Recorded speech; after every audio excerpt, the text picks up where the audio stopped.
So 2 days ago, Wicknell donated 10 ambulances to 10 provinces, and Fadzai Mahere commented on this akati.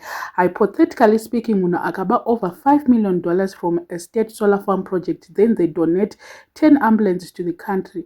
Do we applaud them or demand a return of the stolen money? We need new leaders. We know these two are like water and oil. Avanzwanane Wicknell na Fadzai vanogara vachingopopotedzana vachitukana ndofunga mwedzi haupere vasina kupindurana. Maposta Fadzai always create controversy because hana solution. I'm sorry to say this, but Fadzai anogara achingoti we need new leaders.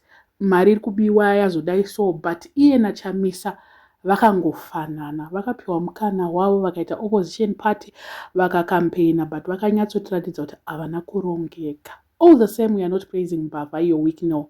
Yangomuka nhasi ichinyora kuti ini handipo ndiri kuKenya, ndaudzwa kuti advocate Mahera ari kudya marasha kumusha. Ndinofara kana nyaya yemaambulenzi yakurwadza semhandara. Ini handisi kurwa newe, ndiri kungoti 2030 ndeyaEmmerson. Handina zvimwe zvakawanda zvandiri kutaura. Inga ndakanyora ndichiedza kubva pasi pemwoyo kutsanangura how I arrived at that decision to make those donations. Saka naizvozvo kuti uzive kuti handisi kurwa newe, I have ordered 20 more ambulances which I will donate using the same criteria. Musawanze hasha vatete ZANU-PF chiororo, which means kuti each province inenge yane 3 maambulances each, because anenge a30 adonetwa naWicknell. Asi dai pasina Fadzai apopota tinenge tisina 20 mamwe maambulances aya. Kumwe kupopotedzana kunenge kunobhadhara, ngavaramba vachipopotedzana, mamwe Wicknell angasvike pa50.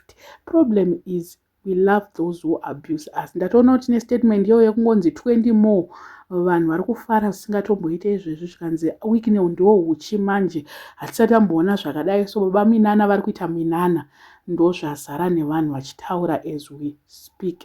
This is just a fraction of what he's stealing. Ndofunga 0.00% chaiyo yatiri kuwana pamaambulances iwawaya adonetwa. Otherwise mari iri kubiwa. Makanzwa Geza achitaura kuti 4 million every week, which means kuti maambulances aya tikada kucalculate kuti 90,000 paambulance 1 by 30 acho maambulance hazvitombofanane kana ka1 nemari yaari kuba pawiki iye Wicknell chivhayo.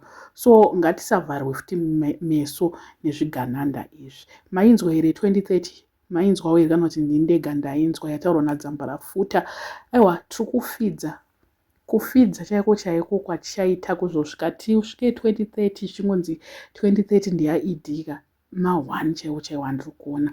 Iye anenge atochemberawo. Ko hapanawo chingatongoitikewo here kana kurwara kungaitike? Because chembere iyi yakakwanisa 83 years 2 days ago aiwa ngaichienda zvayo, because 83 tikada kuplaza 5 years anenge a88 ka. Iyo dementia yacho inenge ichazoda here pakadaiswa anenge akusatomboziva vanhu, kana kuti Wicknell anenge akutomuti ndiye president. Mati ava ndiwo president here?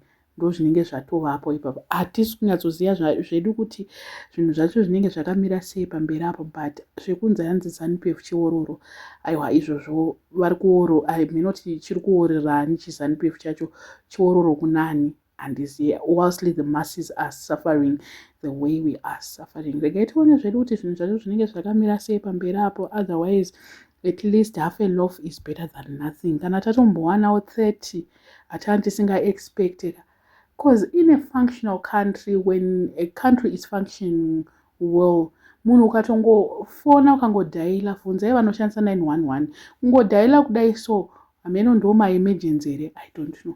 Ukangodhaila kuti emergency 2 minutes ambulance yauya, but kunoku munhu anotofa ambulance hakuna. Mashoma maambulance aya. Maambulance pahospital paprovince ka anofanira kana kuita 10, because they are servicing like 10 province inenge iri hombe. Remember, ine maclinics, ine chii. Saka province 1 ikaita kana 10 kana 20 maambulance ya, ndo zvatenge chida kuona. Tienda kuona kuti sure ZANU-PF huchi. Aiwa, kana neniwo ndingatoti ZANU-PF huchi pakadaro. Dai maambulance sayanga achinzi adonetwa pa1 province, aiwa tanchizongoti tese ngatiende zvedu kuZANU-PF. ZANU-PF inenge huchi, but manje apa it's like the whole country. And anga agara aripo acho anga achigara akatofa kudhara ndea 19 hameno. bva kuti maambulenzi acho hameno zvaangori, so hazvina kutombomira zvakanaka, acho anga aripo kudhara. I don't know what you guys think. Let me know in the comment section what are your thoughts. Wasoro subscriber, please make sure that you are subscribed. And also, I always emphasize comment, like, and also share this video. Thank you so much for 28,000 subscribers. We are on our way to 30,000 very soon. Tinge tasvika pa 30,000. Takuenda ku 50,000 ndo zvatiri kuda target yedu chaiyo kuti 30 by December. Tinge tasvika 30.